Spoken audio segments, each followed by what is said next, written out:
महाराष्ट्रातील सर्वात महत्त्वाच्या आणि बहुचर्चित रस्ते प्रकल्पांपैकी एक असलेल्या तळेगाव चाकण शिक्रापूर या महामार्गाच्या विस्तारीकरणाला अखेर गती मिळाली आहे।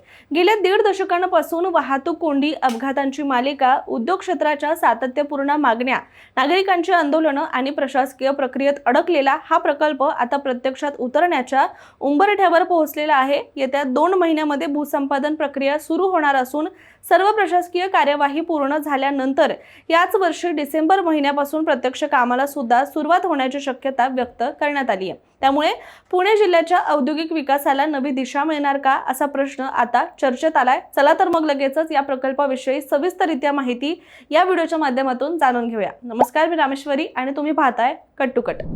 पुणे जिल्ह्यातील तळेगाव चाकण शिक्रापूर या 3 महत्त्वाच्या औद्योगिक केंद्रांना जोडणारा हा महामार्ग आज महाराष्ट्राच्या अर्थव्यवस्थेचा कणा मानला जातोय। कारण राज्यातील वाहन उद्योग, अभियांत्रिकी उद्योग, निर्यात क्षेत्र आणि लॉजिस्टिक नेटवर्क याचा मोठा भार या एका मार्गावर अवलंबून आहे। मात्र गेल्या अनेक वर्षांमध्ये वाहन संख्येमध्ये झालेली प्रचंड वाढ आणि त्यानुसार रस्त्याची क्षमता वाढवण्यामध्ये आलेला विलंब यामुळे हा मार्ग अक्षरशः कोलमडून पडल्याने या प्रकल्पाकडे आता लक्ष दिलं जात असून याच्या कामाला आता वेग आलाय। तळेगाव ते शिक्रापूर दरम्यानचा हा सुमारे 54 किलोमीटर लांबीचा महामार्ग आता नव्या स्वरूपामध्ये विकसित करण्यात येणारे या प्रकल्पाकडे अत्याधुनिक वाहतूक व्यवस्थेचा विचार करण्यात आलाय। तळेगाव ते रासे फाटा या सुमारे 24 किलोमीटर अंतरावर 4 पदरी उन्नत मार्ग उभारण्यात येणार आहे। या उन्नत मार्गामुळे लांब पल्ल्याची आणि अवजड वाहतूक थेट वेगाने पुढे जाऊ शकेल। विशेष म्हणजे या उन्नत मार्गाखाली स्थानिक वाहतुकीसाठी स्वतंत्र 4 पदरी समांतर रस्ता सुद्धा तयार केला जाणार आहे आणि त्यामुळे गावातील स्थानिक व्यावसायिकांची तसेच दैनंदिन प्रवास करणाऱ्या नागरिकांची वाहतूक ही स्वतंत्रपणे सुरू राहील।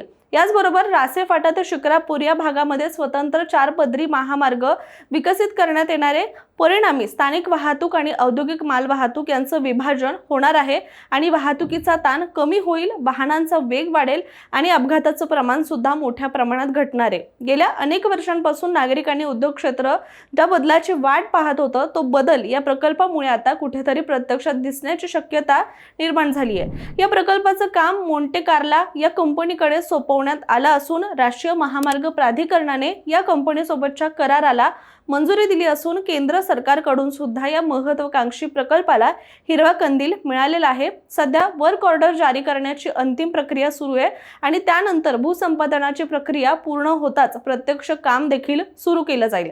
दरम्यान या प्रकल्पासाठी मावळ, खेड आणि शिरूर तालुक्यातील अनेक गावांमधील जमीन संपादित केल्या जाणार आहेत। काही बाधित जमीन मालकांना प्राथमिक नोटिसा मिळण्यास देखील सुरुवात झाली आहे आणि त्यामुळे प्रकल्पासाठी आवश्यक असलेली यंत्रणा प्रत्यक्षात कामाला लागल्याचं देखील स्पष्टपणे दिसून येत आहे। अनेक वर्ष खरं तर केवळ बैठका, घोषणा आणि कागदपत्री हालचालींपुरता मर्यादित राहिलेला हा प्रकल्प आता प्रत्यक्ष वास्तवात उतरण्याच्या दिशेने सुद्धा जात असल्याचं स्पष्ट दिसून येत आहे। परंतु या प्रकल्पाचं महत्त्व समजून घ्यायचं असेल तर सर्वप्रथम या मार्गाचं आजचं वास्तव सुद्धा समजून घ्यावं लागेल।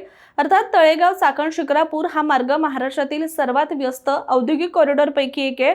दररोज हजारो ट्रक, कंटेनर, मालवाहू वाहने, त्याचबरोबर बसेस, 4 चाकी आणि दुचाकी वाहनं सुद्धा याच मार्गावरून प्रवास करतात।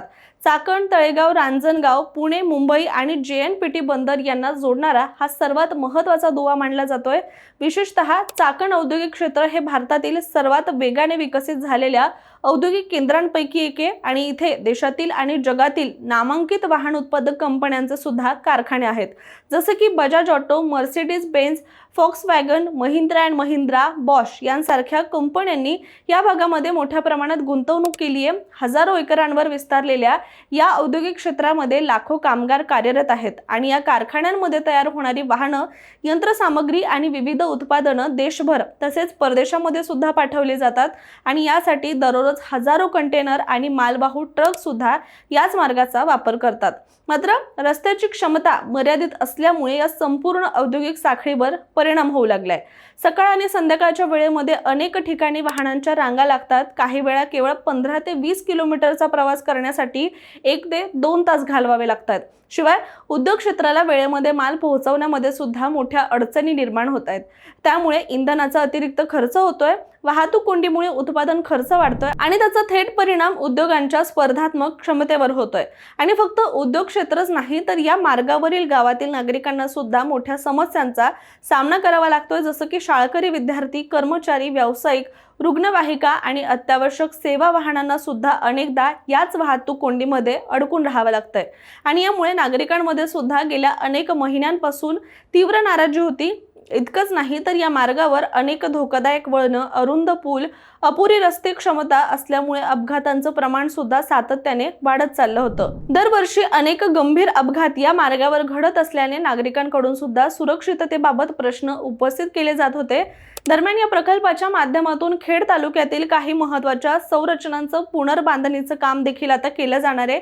विशेषतः शेल पिंपळगाव पुलासह काही धोकादायक पुलांचं आधुनिकीकरण करण्यात येणार आहे। त्यामुळे भविष्यातील वाहतूक अधिक सुरक्षित आणि सुरळीत होण्यास सुद्धा मदत होईल।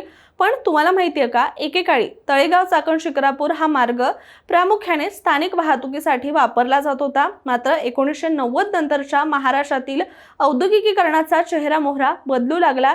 चाकण, तळेगाव, रांजणगाव या परिसरामध्ये मोठ्या प्रमाणावर औद्योगिक गुंतवणूक येऊ लागली आणि देशातील त्याचबरोबर परदेशातील मोठमोठ्या कंपन्यांनी या परिसरामध्ये उत्पादन प्रकल्प उभारायला सुरुवात केली। त्यामुळे रोजगाराच्या हजारो संधी इथे निर्माण झाल्या आणि लाखो लोक या भागामध्ये कामासाठी येऊ लागले। परिणामी या मार्गावरील वाहतूक झपाट्याने वाढली आणि काळाच्या ओघामध्ये हा मार्ग महाराष्ट्राच्या औद्योगिक विकासाचा मुख्य आधार सुद्धा बनत गेलाय। मात्र वाढत्या वाहतुकीच्या तुलनेमध्ये रस्त्यांचा विस्तार मात्र झाला नाही आणि त्यामुळे वाहतूक कोंडी हा या भागातील कायमस्वरूपी प्रश्न बनलाय। 2010 नंतर या महामार्गाच्या विस्तारीकरणासाठी मोठी चळवळ उभी राहिली। उद्योजक संघटना, स्थानिक नागरिक, विविध सामाजिक संस्था आणि लोकप्रतिनिधींनी सरकारकडे सातत्याने पाठपुरावा देखील केला।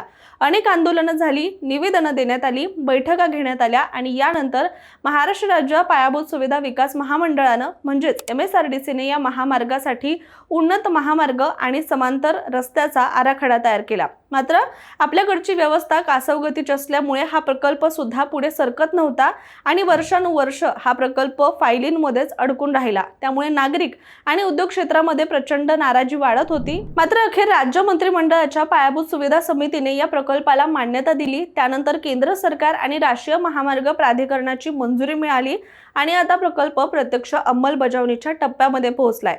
दरम्यान MSRDCचे मुख्य अभियंता रणजित हांडे यांनी दिलेल्या माहितीनुसार येत्या 2 महिन्यामध्ये भूसंपादन प्रक्रिया सुरू होईल। सर्व प्रशासकीय प्रक्रिया पूर्ण झाल्यानंतर डिसेंबर महिन्यापासून प्रत्यक्ष काम देखील सुरू होण्याची शक्यता वर्तवली गेली आहे। याचबरोबर मोंटे कार्लो या कंपनीला लवकरच वर्क ऑर्डर दिली जाईल। तसंच संपूर्ण प्रकल्प पूर्ण होण्यासाठी साधारण 2.5 वर्षांचा कालावधी लागू शकतो असं देखील म्हटलं गेलंय। आणि याचबरोबर उद्योग क्षेत्रातील काही प्रतिनिधींनी या प्रकल्पाचं स्वागत करत चाकण, तळेगाव आणि औद्योगिक वसाहतीतील वाहतूक कोंडी सोडवण्यासाठी हा प्रकल्प अत्यंत महत्त्वाचा असल्याचं म्हटलंय। शिवाय या कामामध्ये कोणताही विलंब न करता तातडीने या कामाची अंमलबजावणी सुरू करावी अशी मागणी सुद्धा आता करण्यात आली आहे। एकूणच पाहता तळेगाव चाकण शिक्रापूर हा महामार्ग महाराष्ट्राच्या औद्योगिक अर्थव्यवस्थेची जीवनवाहिनी आहे। त्यामुळे जर सर्व प्रक्रिया नियोजित वेळेत पूर्ण झाल्या तर पुढील काही वर्षांमध्ये या मार्गाचं चित्र पूर्णपणे बदललेलं दिसेल। उद्योगांना नवी गती मिळेल, लाखो प्रवाशांचा वेळ वाचेल, अपघात कमी होतील आणि पुणे जिल्ह्याच्या औद्योगिक विकासाला नवं बळ सुद्धा मिळेल। आणि म्हणूनच नागरिकांच्या अपेक्षा आता पुन्हा एकदा उंचावलेल्या आहेत। परंतु तुर्तास आपण इथेच थांबूया। मात्र या निर्णयाबद्दल, या महामार्गाच्या गरजेबद्दल तुमचं मत काय, कमेंट करून नक्की सांगा। आणि अशाच माहितीपूर्ण व्हिडिओसाठी कट टू कटला सबस्क्राइब करायला विसरू नका।